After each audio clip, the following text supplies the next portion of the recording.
you, and I appreciate so much the opportunity to be here to speak to you this morning. Reverend Sandy and Reverend Kirk are both away enjoying a much needed and, of course, much deserved bit of rest on us on this beautiful, beautiful Sunday morning following our Thanksgiving holiday. So we send our love to them and appreciate them and give thanks for them. And I give thanks for having the opportunity to be here to speak to you and to give them that opportunity. So what I'd like to start off with is some of you guys have had a chance to meet me and get to know me, and some of you guys have no clue why I am not Reverend Sandy. But I'm going to give you a little piece of something. When I graduated practitioner training, now in this philosophy, that's the step that you complete before you're allowed to move into ministerial training. And when I completed it, I felt compelled to share a message of some kind.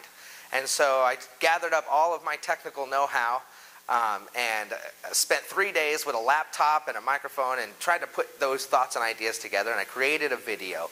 And since I created it, it's gone on to do many, many great works and things that I never ever had anticipated for it. But I've always thought when I come to speak to a new audience that it's a great way to just kind of get a chance to know who I am and where I'm coming from. And so Bill's got it all set up here, so I invite you guys to just enjoy this video for about 5 minutes or so, and then we'll get into our morning. So, what I believe.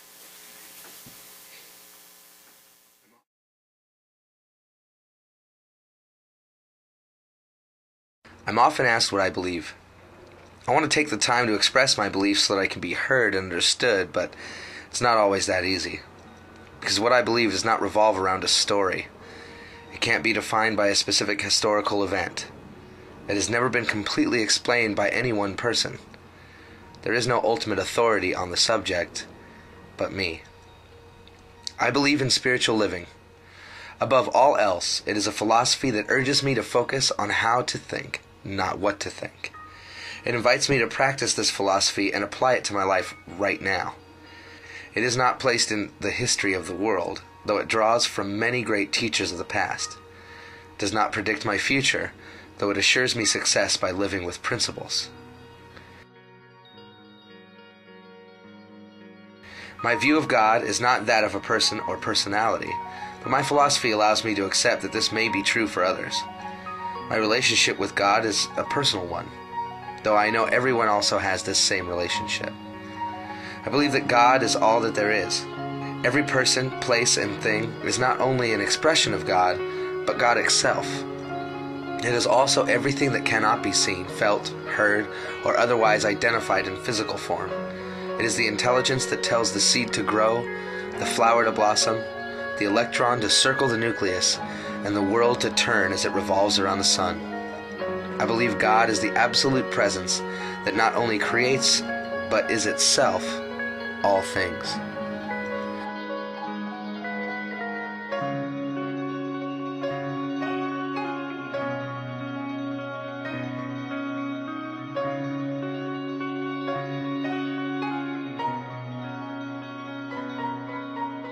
Because I know this, I am able to recognize that presence in and as me. Everything that I am on every level is God. All the love that there could be is in me now. All the peace that could ever be is within me now. All the beauty of the world lives in me as the presence of God right now. I know this of you too. I know that you are just as divine, just as lovely, and just as beautiful, because God is within you as well. Together, we are all connected by this one presence that I choose to call God. This means you are my brother, my sister. This means we are truly one.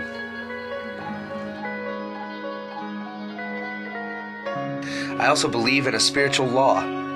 This means that, much like the law of gravity, there is something I cannot see that affects my life. These spiritual laws are constantly operating regardless of how conscious of them I may or may not be. It also means that I can work with these laws to reach a desired outcome. While many people may tell me what these laws are and how they work, I know that the only way to know them as my own is to practice working with them. Much like an experiment, my faith allows me to apply my philosophy to my life every day and to pay attention to how it works. As I live in love, I see love revealed in and given to me, flowing through the world around me. As I practice peace, I observe the blessing that calm and order can provide to any situation in my life.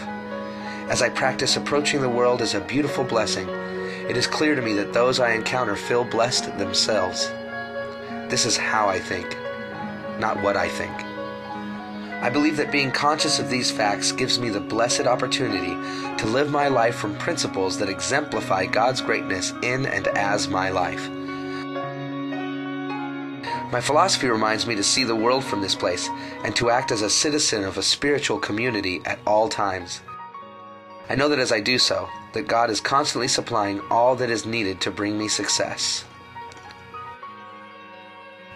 This could never really explain everything, I believe, because it is my life and who I am. You may still have many questions about what I believe, and I want nothing more than to share this part of myself with you.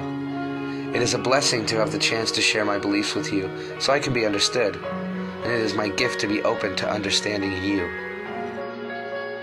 I would never tell you what you should believe, but I will always invite you to learn more with me. I will never tell you that you are wrong, but I will always honor your path as your own. I can never give you all the answers, but I will constantly remind you that the answers are already within you. I believe in God, I believe in myself, and I believe in you too, because I believe in spiritual living.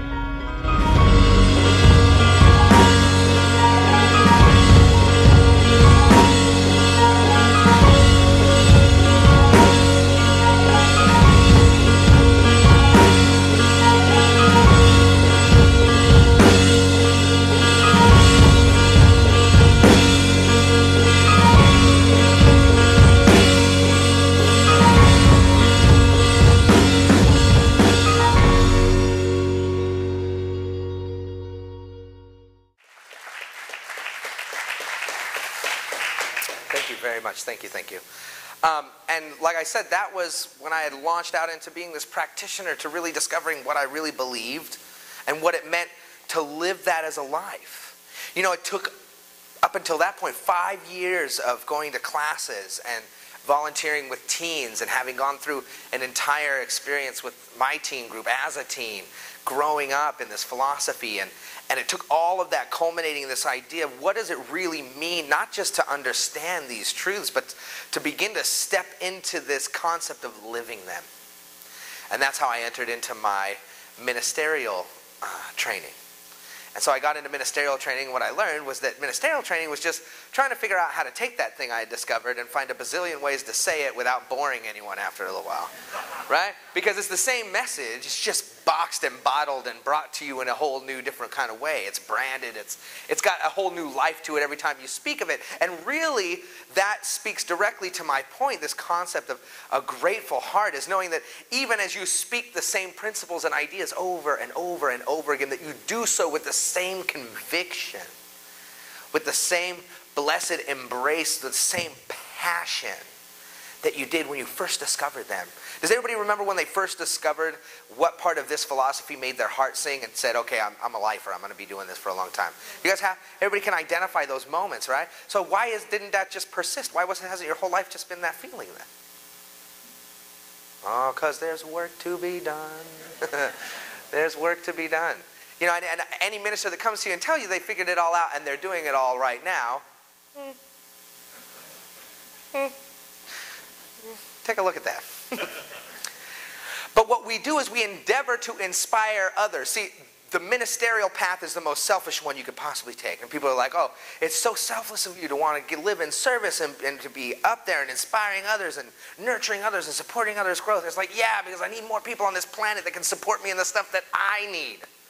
It really truly is. It's about saying, I need to start building a community of people that think this way so we can start to expand the experiment beyond our own thought, beyond our own individual lives, but to see what happens when we can get as many of us together to believe this stuff at the same time, to begin to shift and move the way the world works around us. How's that feel? It's exciting stuff, right? So approach it with some enthusiasm, you know? Or as my generation likes to say, put some swagger in it. You know, make it feel good. But what we've come to is this point in this season of gratitude. It's a season of gratitude. We're so grateful. And for those of you who are part of the interweb tubes and that engage in social media like Facebook and Twitter in this, your entire, that whole universe of thought has been converging into this gratitude lately. Is everybody else? My Facebook has been overflowing with pictures and quotes and sayings and everything about all this amazing stuff that people are grateful for. Anyone else? Anybody else? Okay, one. Good. That's good. So it was interesting for me to kind of come up with this thought. And the first thing that came to me, this is me being honest now. This is what it looks like sometimes in a minister's head. Really? Gratitude again? We've been talking about it so long. It was, oh man. Oh, we're talking about gratitude again. And what I realized was like, holy mackerel, something's out of whack here. When we stop being grateful, or when we start saying stuff like, oh my gosh, should we be grateful again? Haven't we talked about being grateful for like a week now? I'm grateful I didn't have to do the dishes. But when you find yourself in that mindset, you really begin to discover where you're actually living your life from. You really do. It's a signpost. It's something that leans into you and kind of nudges you like, that's where you're really at. Right? And so as I began to contemplate that idea, what I really wanted to do was to talk about gratitude in a different way. Because I thought maybe there's some other people out there that are just plumb tired of being thankful for Aunt Bee and the puppy dog and don't want to hear some, people like me that were having that same feeling, but really needed to just be called back to remembering that the gratitude thing is good, so let's keep moving it forward. And so I dipped into my deep bag of tricks of what I was going to come up with, what I was going to talk about. And the only thing that came to me was this idea that what do we do when being grateful alone doesn't make us feel like everything's going to be okay? See, there's a lot of spiritual teachers that will come to you and tell you that if you just focus on the things in your life that you're grateful for, that you'll manifest more of those things and that your life will inherently get better. And what I can tell you is that they are all correct. All of them are right. But in practice, how many of us feel like we wake up one day and someone tells us something like, oh, it's all happening for a reason. Or, oh, there's some good in there somewhere and it's going to serve you in the long run. Where that feeling and idea suddenly made everything all good. Anybody? Shit doesn't work for me that way. I don't just, oh, that's right. Everything is all good and it's all God. So this, what am I thinking? Thank you, bankruptcy. Oh, man. I just misunderstood you. Cute little guy, oh, hey, divorce. I was just playing. Oh, no, I'm not really angry at you, and I don't hate you or want to strangle you or have ill thoughts about you right before I go to bed every night. Of course we do. Of course we do. We have this overwhelming sense of an emotional experience of what we're enduring in life. And who is anyone to tell us that that's not real or really happening? That's why we're not denying the idea that these things exist. We may deny power to them, which is another thing altogether, but we don't deny their existence. That would be what? Silly. Silly. Spiritual silliness. And so what we have to do, we have to seek out and find ways to practically, genuinely engage our lives in a way that makes sense and makes change and does it right now. Right? Because I don't know anybody that's like on the 5-year feel better about their life plan. Anybody? Right? No, it's cool. I'm on year 2. Right now, we're just kind of wallowing. But we're going to be, I think year 3 is when you start like dancing or something. I don't know. But that's where we find ourselves. How do we practically apply this stuff? How do we make it real? How do we make it serve us in a way that isn't some magnificent cliche? And here's something to remember, because I'm not talking trash on cliches. Because you know why it's a cliche? It's because it's true. Right? We wouldn't keep repeating it so much that we just didn't want to hear it anymore if it wasn't true and there wasn't something behind it that was right. Right? But in the same breath, these cliches oftentimes can't serve our actual needs. Right? And then you start wondering to yourself, man, I wonder if they're saying that to me because they want me to feel better or because it makes them feel better to say that because they can see that I'm in pain. Ever been that person that didn't know what to say to the divorced person? And it's like when you go see Santa Claus for the first time as a kid, and he asks you what you want. You're like, and you just spit out whatever comes to mind. You're perfect, whole, and complete, and all of this is happening for a reason, and it's all going to serve your highest good someday. And then you get away from it, you're like, whoo, I did some good work right there.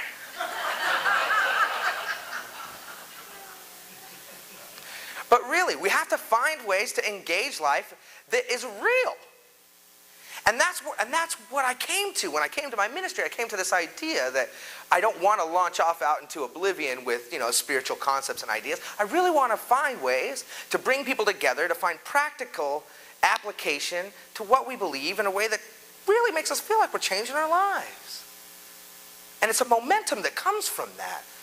Can you feel the momentum in the room right now?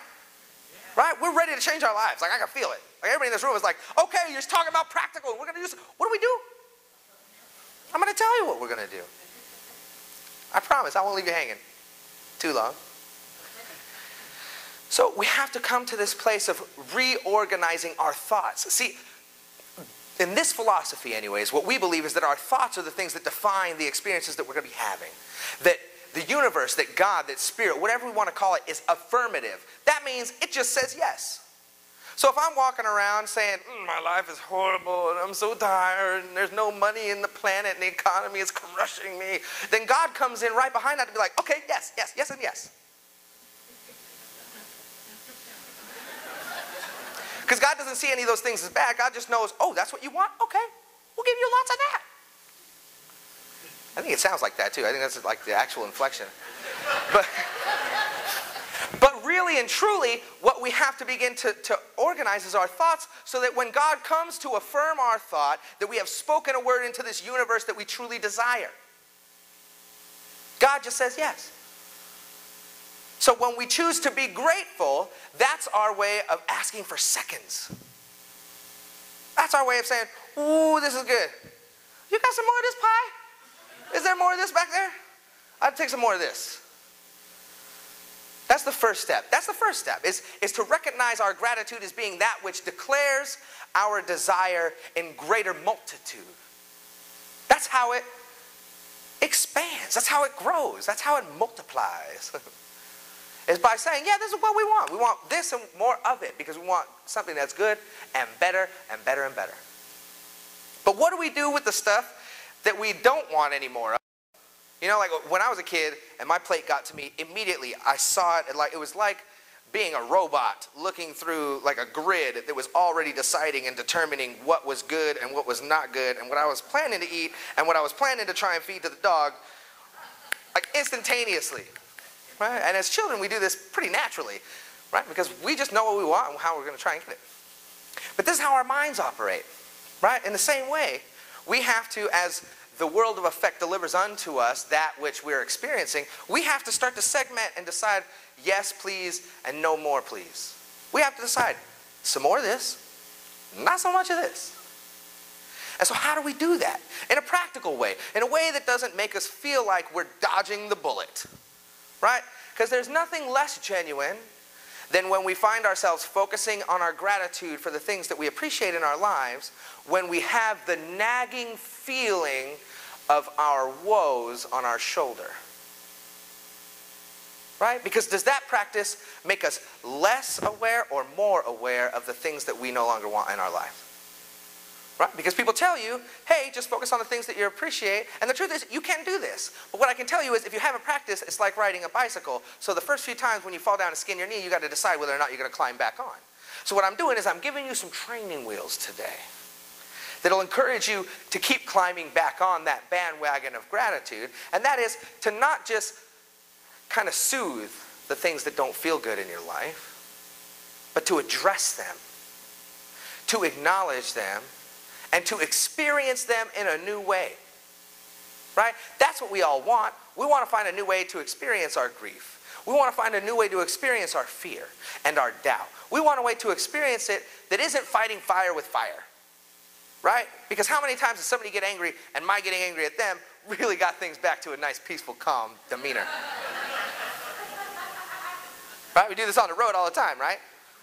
So when's the last time being on the road and getting cut off and deciding to return the favor suddenly turned into safe driving? throwing some crazy invisible idea here that we're just having to put blind faith in. This is just us logically applying what we know about life in a way that gives us the leverage we need to create something better. Right? We don't have to suddenly take on all of these beliefs that other people have about the way things work. Because the way things work, that's God's business. But how I choose to participate in the world, that's my business. Right? So I was thinking about, what's something that's similar to this concept, this idea, when I thought was, whenever I've been a teen advisor, one of the first things that I've taken stock of in a teen that's come to me and asked for help or anything is I ask them, well, who are you hanging out with? Right? Anybody had this conversation with a kid? You need to stop hanging out with those boys. Or your kid gets in trouble and they're like, I didn't know we were going to do that. And you're like, well, I mean, these kids are crazy. Of course you don't know what you were going to do, but did you think you were going to get into some good? And I know this is me. I'm talking about me here, for sure. I'm the kid that was like a quarter mile out into the weeds with a bunch of his friends trying to steal a tractor while my dad is standing on the patio screaming my name, wondering where I'm at. So obviously, if we're going to give out this advice, if we're going to dole advice out to one another and to one another's children, be careful. We need to know how to take that advice for ourselves. And so obviously, we can apply it in the most literal terms. So now that I'm an adult, I like to think that I don't hang out with people that steal tractors. So I'm making headway. And in the same breath, I'm going to apply that concept to my thoughts. See, because where my thoughts hang out are the thoughts that they keep company with, and you might bring around trouble that you weren't expecting, but hello, you knew there was no good coming from that, right? There's no good. No good can come from this. So you have to manage your thoughts the way you manage a child. Forgive them for they know not what they do. This is years and years of habits that you've picked up from who knows where. Our conscious mind is what gives us the authority to discern the difference between the junk that I dig out of my memory because it was just put there and the stuff I really want to do with my life. That's what allows us to... And so the question is, once we start to identify that stuff, we know the stuff that's rough, it's easy to go, okay, this is how it's going to be. And I am so grateful. And to be so eternally grateful for all the things that you have that you want to keep, that you plan to keep. And then you're left with the redheaded stepchild of your own memory, right? That's what my dad used to say, so I apologize to any redheaded stepchildren out there. So, and how do you cope with this stuff? How do you deal with it? How do you work with it? Do we ignore it? That's what raise your hand if you've been told to ignore it and to just focus on the good. Did that work for you? Some people it does. Some people it does. And eventually, I know for each and every one of you that it will work for you. If you apply this faith and philosophy. Will. And it does. But when you're just getting started, you're trying to figure this thing out, or when you kind of fall off track, which, I don't know anybody that doesn't, you need some other tool to call on to help you move through those things in a way that is the antithesis of what you're experiencing. Right? Because the fire with fire thing doesn't work. I'm experiencing a coworker that is just insane. So I'm going to return insanity to that, and I know that that will bring peace and harmony to the workplace. Right? I'm in the midst of a business dealing and they're not quite being above the level with the way that they're doing, so I'm going to go scheme and plot on my own in the background without them knowing about what my actual motives are. That's going to bring everybody to a level of trust that allows them to conduct business gracefully, doesn't it? So we have to find something else to approach it with. And this is when we find the secret power of gratitude that not a lot of people talk about. I told this story to my Friday group when I was doing the Adventures in Spirit, and I'm going to tell a much abbreviated version of it now, because when I start to tell stories, for some reason every detail is important. Not so much. So, but I'm going to, and it'll speak to my point this morning, and then I'll tell you how we're going to use that going forward from now on. There was a man, and he lived in a village off in the fringes, and he started to hear murmurs about someone named Buddha. And about how great and how kind and how loving and how peaceful he was. And how he brought his message all around just by living his message and being this great dream. Well, this gentleman had experienced a lot of woe. A death in the family, a loss of his job, he was having a really, really tough time in life. And what he started to get incensed about was that this man would traipse around the land and convince all these people that life is so good and so happy and so wonderful that he would lure them into this false sense of naivete that would make them fall flat on their face when the real world showed up. And he became angry and agitated about it. And the more and more he heard about this Buddha, the more and more agitated he got, until finally he jumped up on his horse and he rode out of town, determined to find this man to put an end to his evil doing. So he finally arrives in a town on one cold, crisp morning, and he finds the Buddha there. And it's been raining the night before, so the air is really fresh and the scent of dirt and mud. And it's just kind of a nice, quaint little town that has received the Buddha the night before. And so he comes to him that very first morning, and he begins to berate him and to yell at him and to tell him that everything that he believes is not true, and all of these kinds of really demeaning things in front of the whole village. And after a few minutes of that, the Buddha kind of checks in with him as if, like, are you done? Then he steps back, and he tries to start walking around the guy. So the guy jumps back in front of him and pushes him. He says, you can't ignore me. The world isn't this crazy Pollyanna place you're trying to sell to all these people. You're going to lead them into ruin. And the Buddha's kind of checked in again. You good? Okay, all right. Took a step back and tried to move around the guy. And so the gentleman, even more angry now, jumps in front of the Buddha, and as he does so, he kind of brushes up against him. And he doesn't really mean to, but he ends up pushing the Buddha into this giant puddle of mud. And now everybody else in the town is pretty upset at him. And he doesn't know what to say. He's so embarrassed, but he's so angry. And so, of his own power, the Buddha gets up out of this puddle and kind of washes himself off and brushes himself off. And he stands there in front of the gentleman and he says, can I ask you a question? And the man says, yes. I mean, he feels he owes it to him. He's publicly embarrassed him so bad. And he says to the man, he says, if I were to give you a present and you chose not to accept that present, who would it belong to? And the gentleman said, well, it would belong to you. And the Buddha says, absolutely it would. No, thank you. He steps back and he walks around a bit. See, there is a way for us to supercharge our lives and allow us to genuinely apply the principles of love and of peace and of kindness and of harmony and of joy to the people that we meet every single day. And when we stop ignoring the idea that there's a problem there and we start to approach it as something that needs our authority to persist, because it does. In order for it to continue, for it to persist, it needs our authority. That's why we apply our gratitude to things that we love, because we're giving it authority to multiply. We're saying yes, yes, yes, yes.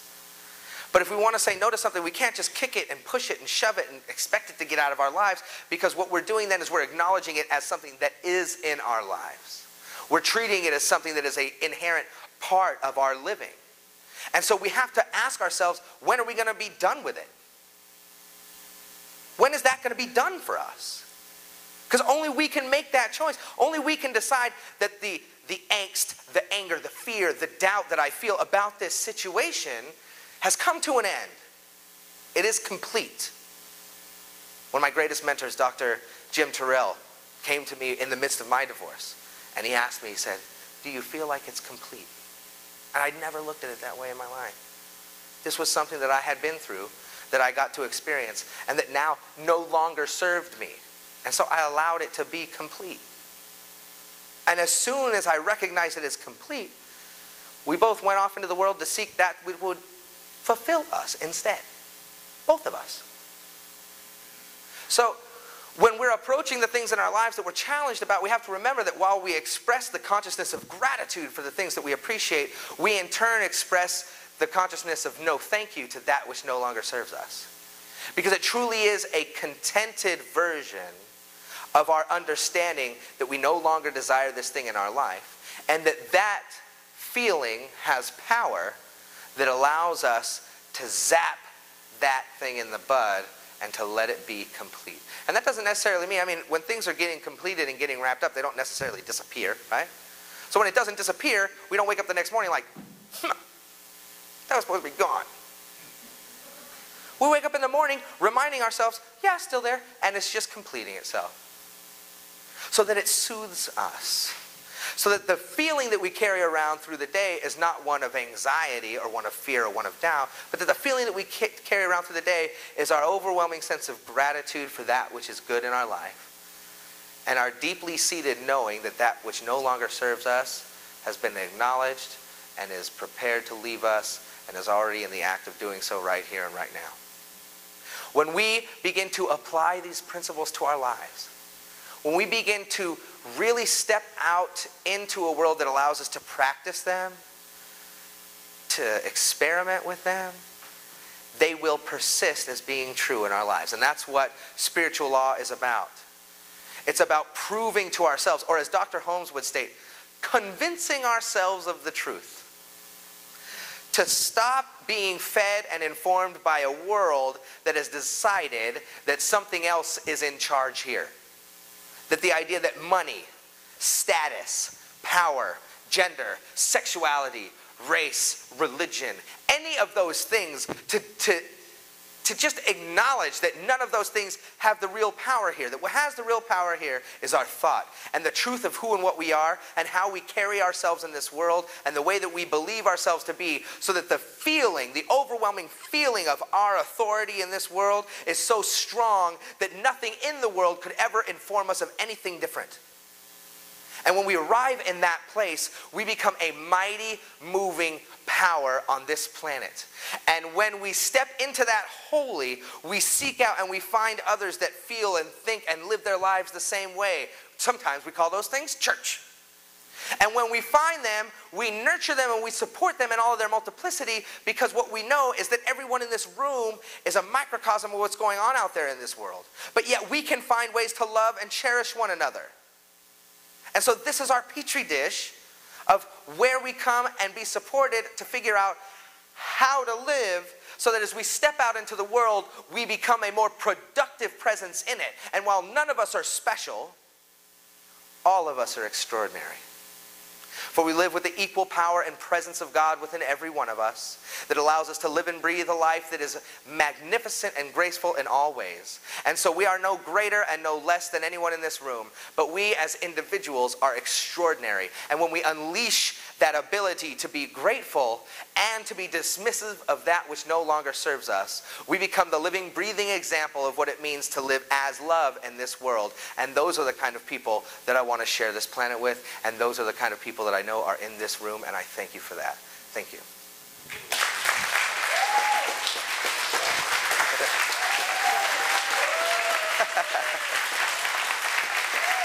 Thank you.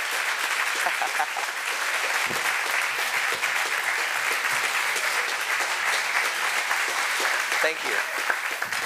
You guys can go ahead, and I'm just going to invite you all to pray with me now as we get ready to enjoy an amazing musical gift. To know within yourself, as I speak these words, to invite you to know these words as your own, as we come together as a community and we pray. And what we know is that there truly is only one. It is the one great, magnificent presence of all the universe. And it has come to expression by means of everyone in this room. So we embrace and accept not only our responsibility in that, but our authority. To say yes to love, yes to joy, yes to peace, yes to this very truth. And as we speak this word, as we know this word, and as we embrace it, we feel it in ourselves. And as it begins to boil over, that sense of enthusiasm that pushes it forward allows it to blossom within us in new and more powerful ways than we could possibly have imagined. Our community grows, our life expands, and humanity advances as we pray this morning.